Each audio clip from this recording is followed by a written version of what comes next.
Hello, welcome to your latest Met Office 10-day trend, a 10-day trend that takes us just beyond the autumn equinox. So with the nights approaching 12 hours long, there's plenty of time for things to cool off, and chilly mornings will definitely be a feature of the weather as we go through the weekend. And for the next few days, this area of high pressure will be a big feature of the weather. It's going to dominate, pushing away this weather front, pushing up against this other area of low pressure.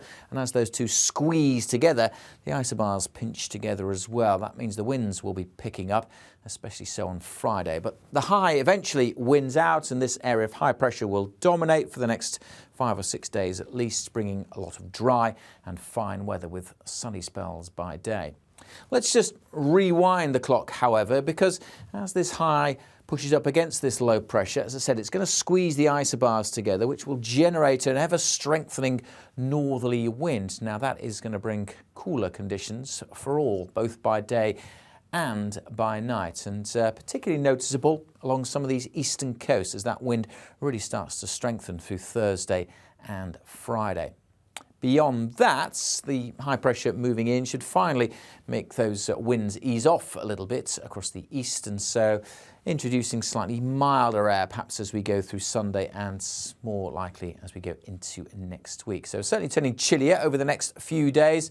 Temperatures by day of late in the south have been into the mid-20s. By Thursday, still into the low 20s here, but for many northern areas, we're only looking at the mid-teens. And again, add on that wind and it really will feel quite chilly on Thursday, but perhaps even more noticeable on Friday, by which time we're struggling to get much above 18 Celsius in the south. Many places across the north barely getting into the teens. And again, that wind even more noticeable on Friday. Quite a lot of cloud in the east with a few showers likely too. And add on that wind, it will feel like temperatures are in single figures. So that's pretty noticeable, certainly compared to what we've seen of late. So a big chill by day and, as I mentioned, by night, particularly as those winds ease off a little through the weekend.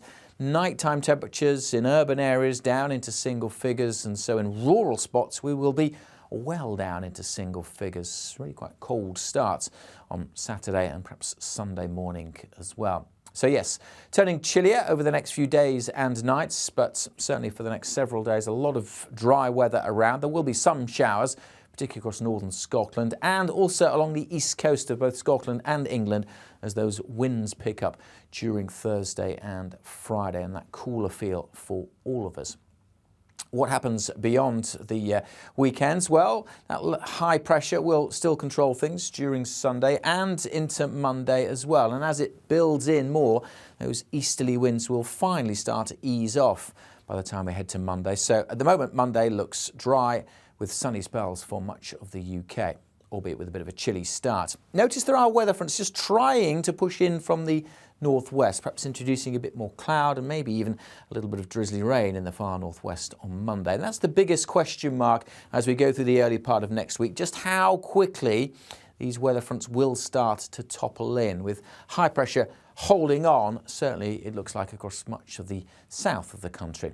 And that's the general pattern as we go through next week. As I said, the big question mark is how fast these weather fronts do push in. This is the European model for next Thursday, the most recent run. You can see the UK's here, and these dots, that's precipitation, rainfall from that weather front. And you can see from this European model run, the most recent model run, that even by next Thursday, those weather fronts haven't made much progress, just bringing some outbreaks of rain across western Scotland and Northern Ireland. But compare that to the previous model run, and that had that weather front toppling much further south, sitting across parts of England and Wales. So a very different look. Again, this is for next Thursday, and this is just one computer model run, but quite a bit of uncertainty there.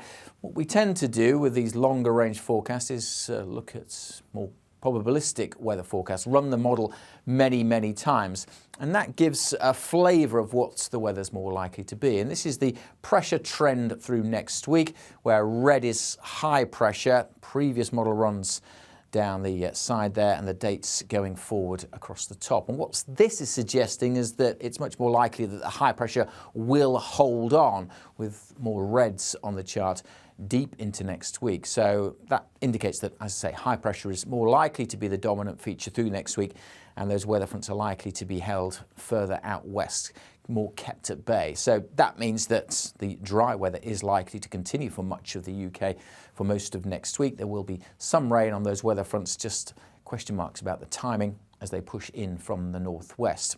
It is going to turn chillier over the next few days and nights, as we've seen, but temperatures are likely to rise a little as we go through next week. But of course, as we approach the equinox, those longer nights, an increasing chance at this time of year that we could see some thicker fog patches in the morning.